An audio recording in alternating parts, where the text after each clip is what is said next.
it forward. Do you know the game children play, the one called pass it forward? They pass forward a word from one person to the next. They whisper it in the next child's ear. The game varies, of course. Sometimes they tap each other on the back, tag your it, something like that.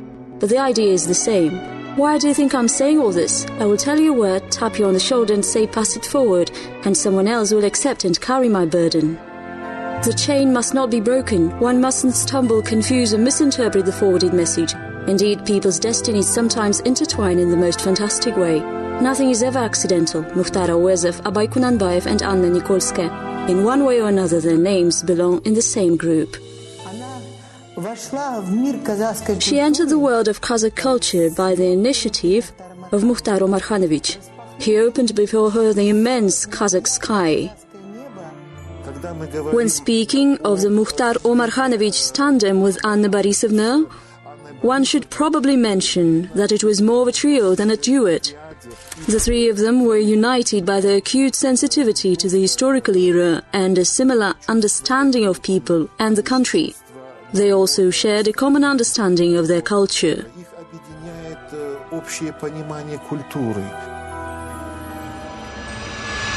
Chapter 1. In the Future. With tenderness and excitement, Abay is observing the world around him. He's looking at the vast steppe, the open expanses and the hills where he was born and spent his childhood. He wants to embrace it all and cover it with hot kisses. Anna Borisovna was here. She sat in this chair and on this couch. Of course. Nikolskaya's great-grandfather, a relative of Dmitry Donskoy's, was also called Dmitry. During the Kulikov battle, Dmitry Valinsky decided the outcome of the battle with his sudden attack. It was the game they played. In order to be accepted into one secret literary society, they had to produce their family trees. Leluse was Anna Borisovna's nickname for Awezov's daughter Leila, who also had a lot to be proud of. The great Abay was a relative. However, the society did not last long. He was imprisoned from age 30 and until he turned 32. He spent 2 years in prison. In the years that followed his release, he endured constant attacks, shadowing and accusations for as long as he lived. Naturally, he was frightened of it all. The slightest mention of a secret society put him on edge. I'm friends with 3 generations of Awezovs. She was more than just a friend to them. She was part of their family. Anna Borisovna used to address Leila as my daughter. She had no children of her own. She had an avid imagination and was very creative. Naturally, the children adored her completely. When Anna Borisovna was babysitting the children, Mukhtar Omarkhanovich knew he had nothing to worry about, because the children happily showered her with attention. They loved and respected her. Year 1920. It took her a while to agree to meet with Lenin. She was finally persuaded to do so by Commissar Chicherin's relatives. It is your destiny to always be wrongfully accused, Vladimir Ilyich told her. He put his hand on her head and said, "Life will be hard on you, girl."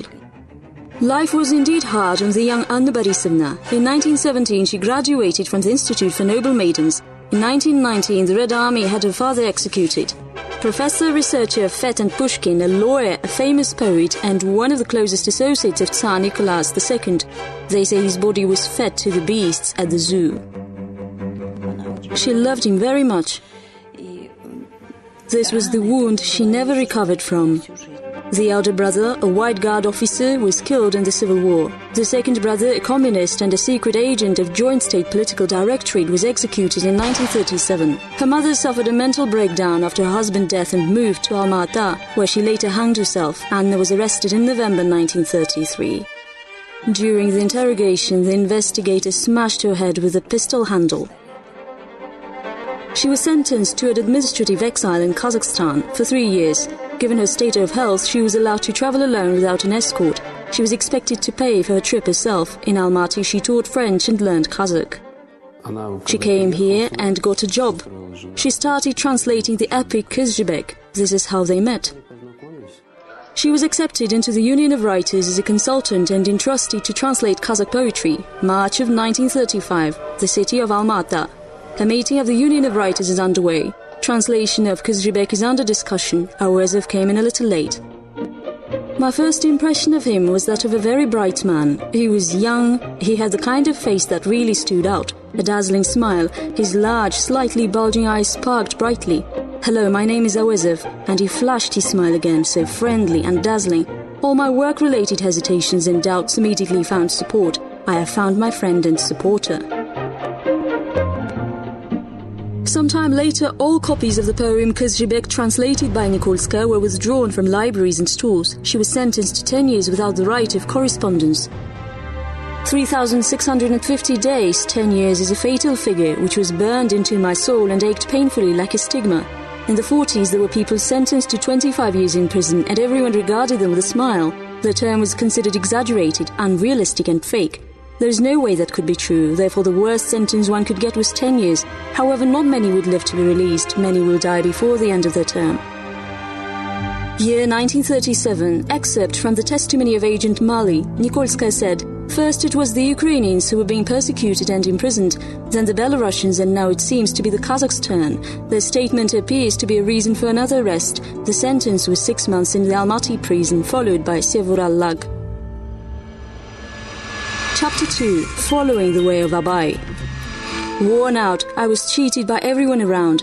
I have been betrayed by my foes and my friends. Among the people who are close to me, as well as those who are distant, one can hardly find a single person who has not been the cause of bitter anguish.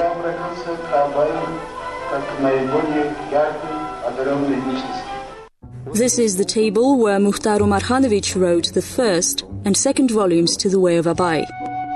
This table was in another apartment on Kalinin Street in the housing complex number 5, a silent witness to Awezov's creativity. He knows exactly how difficult the work process was, and he was the first translator of The Way of Abai. She proved very receptive to the spirit of the time. In order to be able to translate literary works like Mukhtar Awezov's The Way of Abai, one had to be proficient not only in the basic Kazakh or merely the elementary Kazakh language. The task lay much deeper. It required a full understanding of the book's historical atmosphere.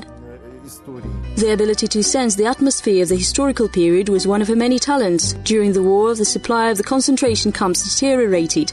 Dying people became a burden which prompted the mass release of prisoners that followed. Anna Nikolskaya was among the released. She never had the inclination to complain about her life. She never talked about what she had experienced in prison. Inciting horror, pain and fear, they are crawling around not unlike the living dead, with no arms or legs, on crutches. They are the dirty remains of what was once human. An overbearing stench is coming from the piles of debris, the evil edge of the famished crowd, broken fragments of life. My God, the country's sad wreckage. Spring of 1943, concentration camp clothes, some change earned over the 6 years behind bars, and most precious item, the certificate of final release. The road to St. Petersburg was closed. She headed to Almaty. She was not allowed to reside in the city. Trying to find housing, she ended up renting not even a room, but a corner of one somewhere in the suburbs.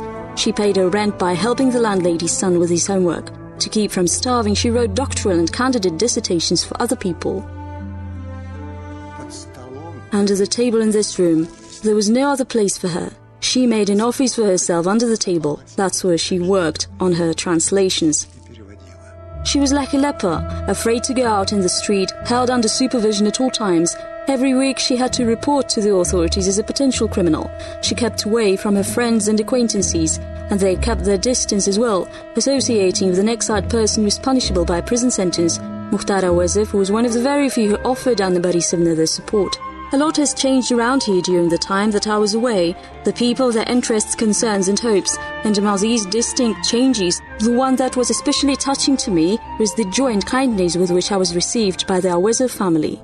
She talked very little about herself, nor was she very talkative when it came to discussing Awezov. Even later, after political rehabilitation, people were hesitant to talk freely.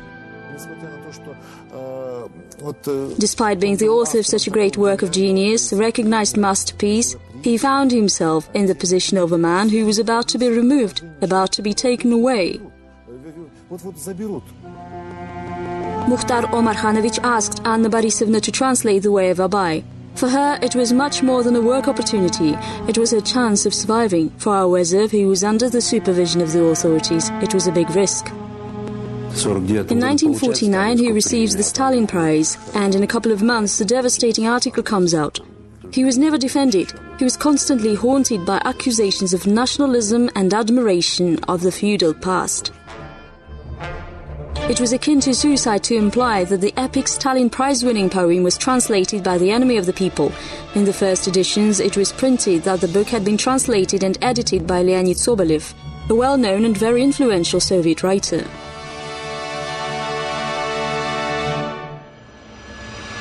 Chapter 3. A lifelong friendship. Abai suddenly felt orphaned, lonely and exhausted. The feeling of loneliness seized him with an incredible force. Something painful stabbed Abai in the heart. He was drawn to the village, to the people. His soul was filled with nostalgia and affection for them.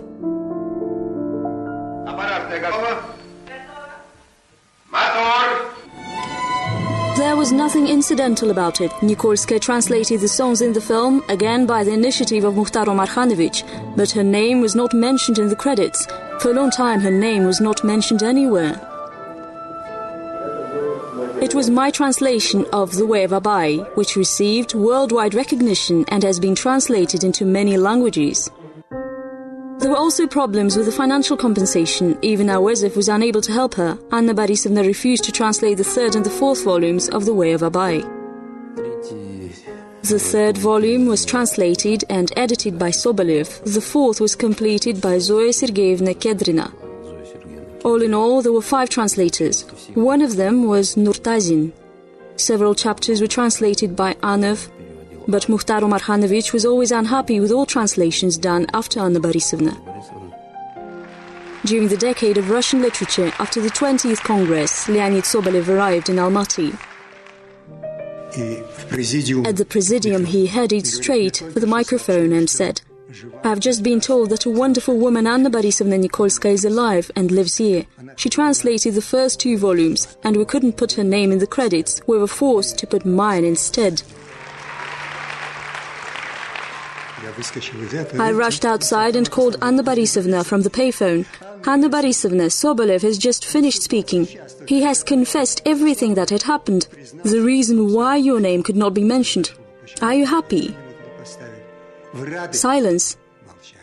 "Lonichka," she replied at last, "did he say anything about the payment for numerous publications?" It's not surprising for Anna Borisovna to have mentioned the translator's fee she was owed. She spent most of her life in abject poverty. In 1961, Mukhtar Omarkhanovich suddenly died. It doesn't matter how much we cherish or how well we treat a person. The moment they leave us forever, we suddenly become acutely aware of the tragic meaning of the word never. We can't help but think about all the things we may have wronged this person, all the ways we may have failed to do, think or feel something vital for them, and we will never have that chance again. My mother never lost touch with her. She did everything she could for her, tried to help in any way she was capable of. With the medicines, the doctors, she tried to ease her life as much as she could. Until the end of her life, they enjoyed the best and warmest relationship. A lifelong friendship. God gave me the heart of a hero but put it into a weak body. Anna Borisovna used to say. At the end of her life, she was often ill, suffered 2 clinical deaths. She continued to work on her novel Pass It Forward. She considered it the most important book of her life. "I'm always being fooled by the publishing house. I do not believe their promises anymore. I will be happy if my book comes out at all this year, and I will be given the money that I do not have." The book was published only in 1989, 12 years after Anna Nikolskaya's death. She suddenly said, "I have been summoned. A KGB general stands at attention in front of me and salutes me. I'm sorry, Anna Borisovna," he says. "What we have done to you is unjust." Doctors, she tried to ease her life as much as she could. Until the end of her life, they enjoyed the best and warmest relationship. A lifelong friendship. God gave me the heart of a hero but put it into a weak body. Anna Borisovna used to say. At the end of her life, she was often ill, suffered 2 clinical deaths. She continued to work on her novel Pass It Forward. She considered it the most important book of her life. "I'm always being fooled by the publishing house. I do not believe their promises anymore. I will be happy if my book comes out at all this year, and I will be given the money that I do not have." The book was published only in 1989, 12 years after Anna Nikolskaya's death. She suddenly said, "I have been summoned. A KGB general stands at attention in front of me and salutes me. I'm sorry, Anna Borisovna," he says. "What we have done to you is unjust. Please forgive us." And I said to him, "What can I say to you? My life has been irrevocably ruined. Are you able to fix that for me?" She was a talented writer, but only wrote 3 books. She was a gifted translator, but never received the recognition she deserved. In 1977, Anna Borisovna passed away. Life has generously bestowed upon me the joys and the sorrows, the knowledge and experience, causing me to hesitate and make mistakes, become weak, then dust myself off and get up. Have I fulfilled my life's duty? Have I told and taught people everything I was blessed enough to know myself?